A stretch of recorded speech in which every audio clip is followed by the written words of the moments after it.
क्या आप चाहते हो कि मेरे नबी की तौहीन करने वालों के खिलाफ कोई कानून बने?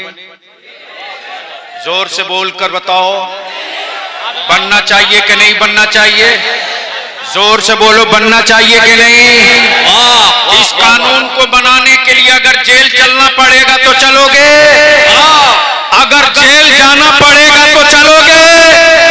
अगर जेल भरना पड़ेगा तो भरोगे? जमाने के हुक्मरानों, चाहे बिहार वाले हो तो भी सुनो, और दिल्ली वाले हो तो भी सुनो। हम पानी के बगैर जी सकते हैं, नबी के बगैर नहीं जी सकते, रसूल के बगैर नहीं जी सकते। नारायण। राज्यसभा भी किया, एमएलसी भी रहा,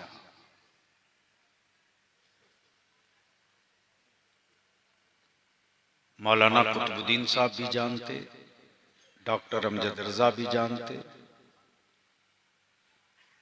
मौलाना सैयद अहमद रजा भी जानते, अमीन शरीयत भी जानते, और बहुत करीब से मुहिब्बे गिरामी हजरत अल्लामा नोमान भी जानते।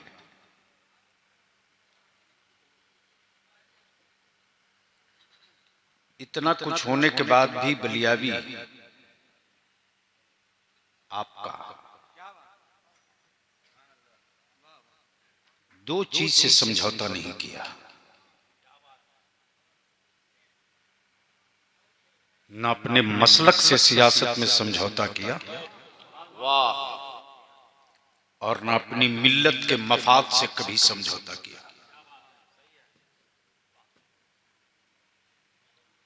एनआरसी का तूफान आया, महुआ में भी आंदोलन हुआ। आंदोलन के बाद लड़ाई लोगों ने समझा खत्म हो गई, लेकिन याद रखना, तेरे बलियावी ने इस लड़ाई को मरने नहीं दिया है, जिंदा रखा। सुप्रीम कोर्ट में अहले सुन्नत की तरफ से तन्हा मुद्दई की हैसियत से इदारे शरिया है। 3 तलाक का मसला आया, जिसमें यह फैसला हुआ कि साहब, कोई मुसलमान अपनी बीवी को एक साथ 3 तलाक देगा तो तलाक नहीं होगी, फिर भी सजा 3 साल की। उस फैसले के खिलाफ भी आपका बलियावी, आपका इदारे शरिया उसी सुप्रीम कोर्ट में खड़ा है। अभी हफ्ता दिन पहले मौलाना कुतुबुद्दीन को लेकर वकीलों के दरवाजे दरवाजे भटकते रहा हूं। ये लोग करीब से जानते हैं कि मेरी एक ही औलाद है, बीमार रहती है।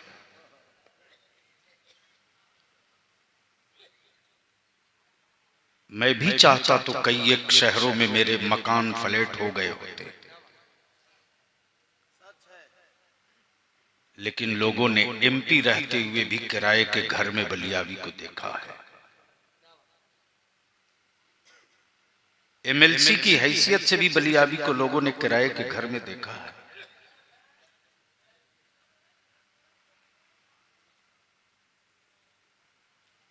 जिस मर्दे आहन ने बलियावी की परवरिश की है ना, उस रईसुल कलम ने मुझको सिर्फ एक मेरी घुट्टी में सिर्फ एक ही चीज पिलाया है, बेटा तुम अपने मसलक और मिल्लत की फिक्र करना,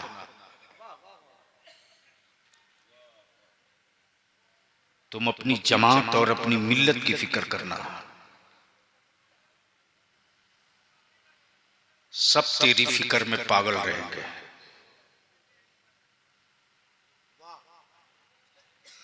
ये मेरी ताकत नहीं है कि इतने उलमा एक आवाज पर इकट्ठा हो। ये ताकत तो मेरे दी हुई उन बुजुर्गों की है जिन बुजुर्गों के नूरानी हाथों ने, करामत वाले हाथों ने बुनियाद डाली थी। वही पटना शहर है हुजूर अमीन शरीयत दाम फौजुकुम। जब हमारी इदारे शरीया की इमारत देखकर लोग मेरा मजाक उड़ाते थे। अल्लामा कसीमुल हक साहब लोग कहते थे ये बरेलवियों का है, देख लो।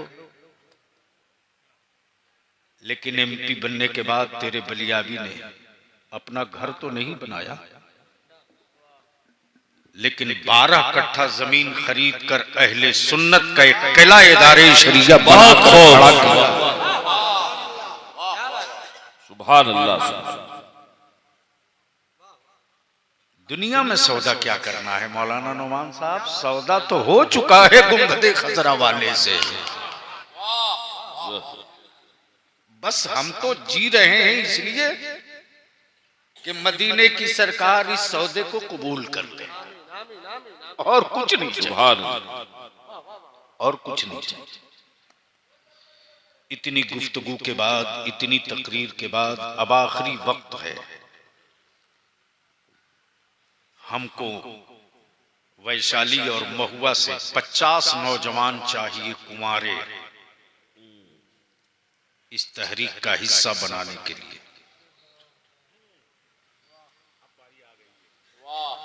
वो चाहिए जो कुंवारे हों। वो कौन है जो खड़ा हो रहा?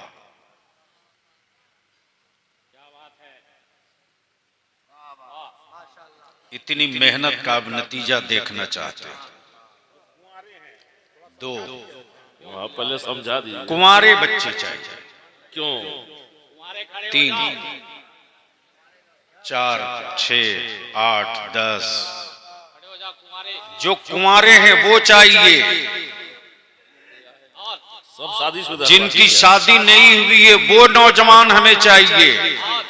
अरे जिसकी शादी नहीं वो खड़े हो जाए। नहीं, जबरदस्ती नहीं।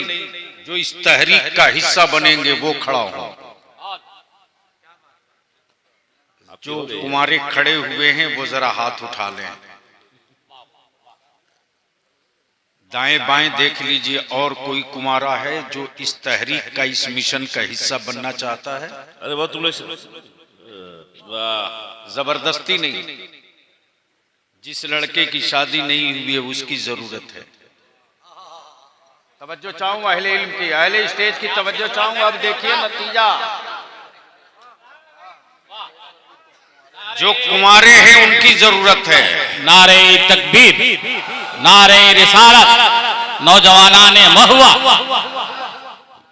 अब मैं खड़े हुए अपने उन नौजवान अजीज बच्चों से पूछता हूं, बोलकर बताना, क्या इस तहरीक बेदारी के का हिस्सा बनना चाहते हो आप? जोर से बोलकर बताओ। इस तहरीक का हिस्सा बनना चाहते हो? पक्का बनोगे? तो आपसे एक ही विनती है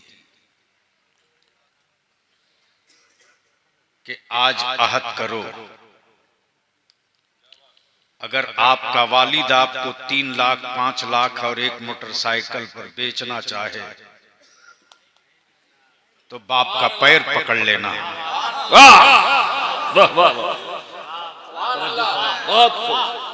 खड़े रहो जवानों, खड़े रहो, खड़े रहो जवानों।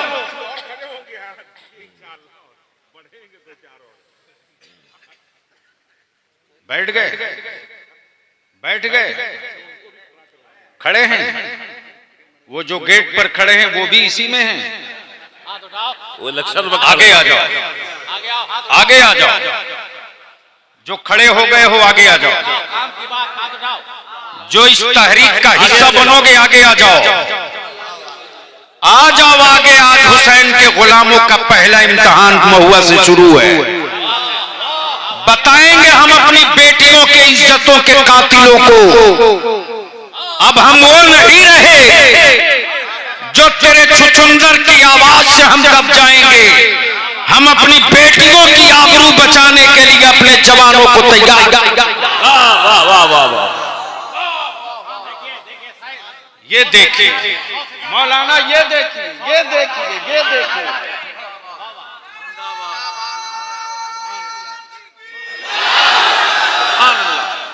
जिंदाबाद जिंदाबाद। नारे तकबीर, नारे रिसालत, इदारे शरिया बिहार, तहरीके बेदारी कॉन्फ्रेंस वैशाली, नौजवानाने महुआ वैशाली। ये तकरीबन 300-350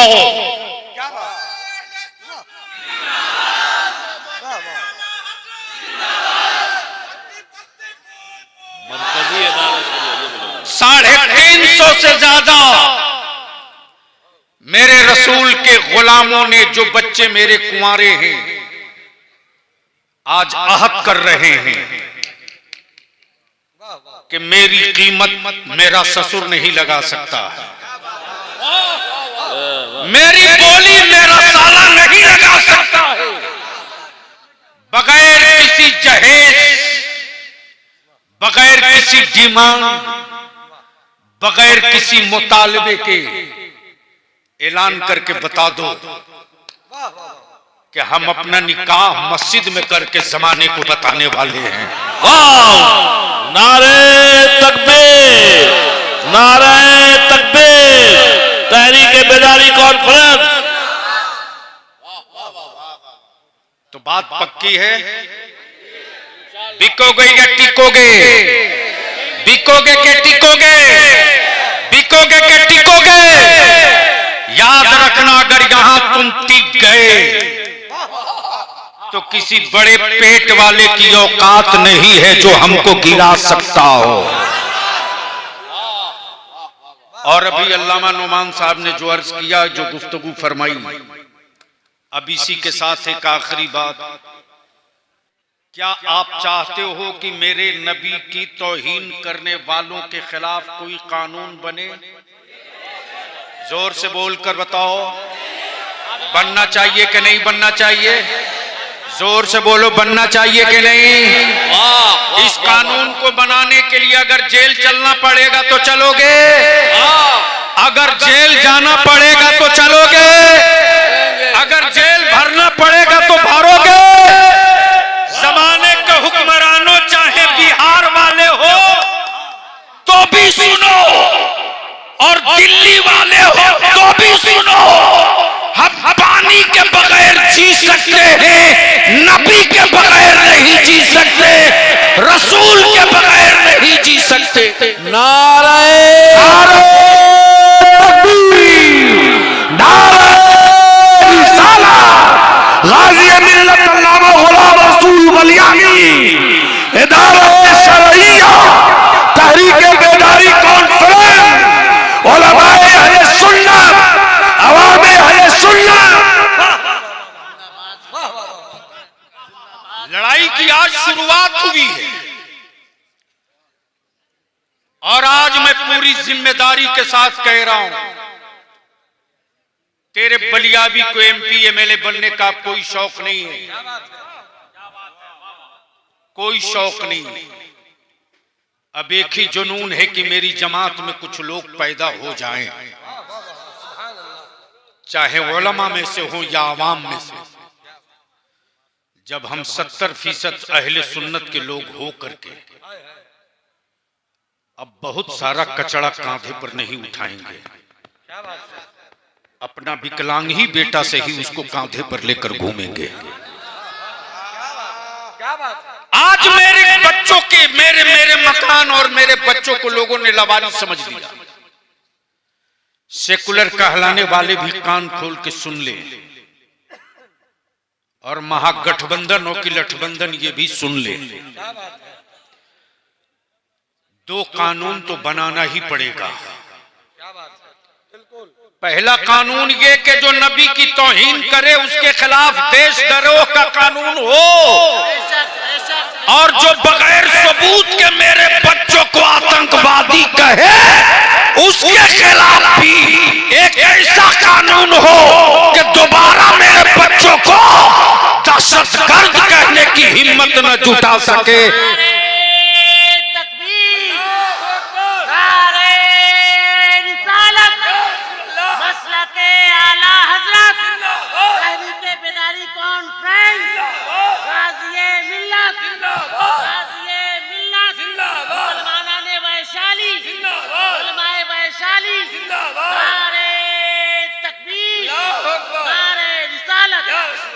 इसके लिए जिस तरह दलित भाइयों के जान की, माल की, इज्जत की सुरक्षा के लिए दलित एक्ट बना है, उसी तरह अब जरूरत आ गई है कि इस देश में मुसलमानों के जान, माल, इज्जत, आबरू की सुरक्षा के लिए मुस्लिम सेफ्टी एक्ट बनाया जाए। बोलो होना चाहिए कि नहीं? बोलो होना चाहिए कि नहीं? बोलो होना चाहिए कि नहीं? इस लड़ाई में इदारे शरिया आवाज दे तो साथ छोड़ोगे कि साथ दोगे कि साथ छोड़ोगे? आवाज दे दारा कि गांधी मैदान भर दो तो भरोगे कि भाग जाओगे? अगर आप इकट्ठा हो गए तो याद रखना, सत्ता पर कोई बैठा हो उसकी चाबी मुसलमान की औलादों की जेब में डाल दो। अब अपनी जगह बैठ जाइए।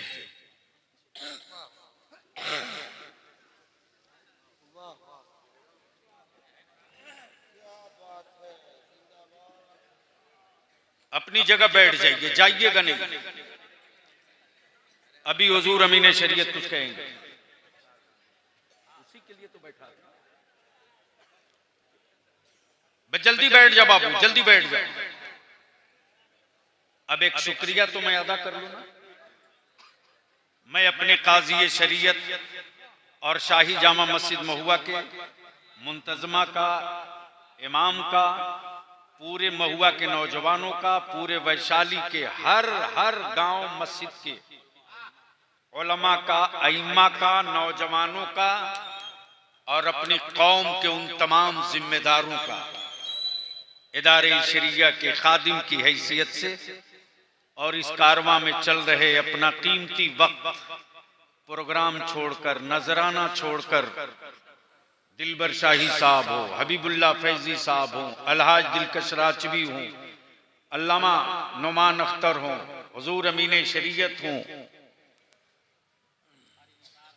हजरत अल्लामा कारी निसार साहब हो, अल्लामा सैफुल्लाह अलीमी साहब हो, मौलाना आसिफ इकबाल साहब हो, मुफ्ती हसन रजा साहब हो, तौकीर रजा इलाहाबादी हो, मौलाना अलाउद्दीन साहब धनबाद हो। हमें फख्र है कि रईसुल कलम ने जो अपनी रूहानी औलादों के लिए जो नक्श छोड़े थे, अहले सुन्नत के हर आलिम के दिलो दिमाग पर वो नक्शे कादरी मौजूद है कि जब जब जरूरत पड़ेगी हम लिफाफा नहीं देखेंगे, हम अपने मसलक और अपनी जमात को देखेंगे। आपने मुठिया के चावल से, ज़कात से, फितरे से जो मदरसे की मदद की थी, मदरसा के असातिज़ा ने, इंतजामिया ने क्या खूबसूरत बारात सजाई है साहब। अब इस सजे हुई बारात में दूल्हों की दस्तारबंदी की बारी आ रही। इन्हीं चंद जुमलों के साथ सबका शुक्रिया अदा करते हुए हमारे पीरे तरीकत हजरत सूफी मिल्लत हजरत वैशालवी साहब, काफी दिनों के बाद मुलाकात हुई। हजरत अल्लामा मुस्तकीम साहब तेगी कलकत्ते में मुलाकात हुई। मैंने जब कहा कि आपके शहर में प्रोग्राम है, उन्होंने फरमाया कि हर कीमत पर मैं चल पड़ूंगा। और इस वक्त मुझे फख्र भी है, नाज भी है कि मैंने उनको देखा है और उनसे फैज पाया नहीं, बटोरा है। बखुदा मैं बोलते बोलते काजी साहब मेरी आंख नम हो जाती है। जब पहली बार हजरत चांदपुर फतेह से मुलाकात हुई थी तो ऐसा लगा था कि मैं इनसे पहली बार नहीं मिल रहा हूं, बहुत पुरानी मुलाकात है। और उसके बाद तो आलम ये कि जब किसी जलसे में बलियावी का नाम पोस्टर में हो, हजरत शरीक हो, तो गांव की जबान में पूछते थे, बउआ हो बलियावी है लो, बउआ बलियावी है लो। मुझे याद है इस इलाके में दो फकीर ऐसे रहते थे। जब बलियावी पर मुकदमा हुआ था, हंगामा हुआ था, तो इसी बक्सामा से हजरत सूफी अब्दुर्रहमान साहब गए थे। मौलाना नौमान साहब रुमाल में कुछ सिक्का कुछ रुपया बांधे हुए थे और फरमाते हैं, बउआ हो घबराइयो ना, पैसा का कमी ना होगा, अच्छा वकील करिए बेटा। आज आंखें ढूंढती हैं कि जिन चट्टानों के साये में हम छाती ठोक करके किसी को भी कहते थे आओ फरिया लो, अब वो नहीं है, लेकिन उनका खून मौजूद है, उनकी औलाद मौजूद है। आज अल्लामा शाह कसीमुल हक साहब ने ये साबित किया और जब से आया हूं तब से फरमा रहे हैं कि तहरीके बेदारी का तसलसल रुकना नहीं चाहिए, इस सिलसिले को बीच में डिस्कनेक्ट नहीं होने देना है। जब हमारी खानकाहों की छतरी मेरे सर पर है तो दिल्ली वाले के जुल्म के बादल के कलेजे को भी किलो से तौल लेंगे इंशाअल्लाह। इंशाअल्लाह मैं इनका भी बेहद शुक्रगुजार हूं। मैं गुजारिश करूंगा अल्लामा नाम पुकारे, बच्चों की दस्तारबंदी।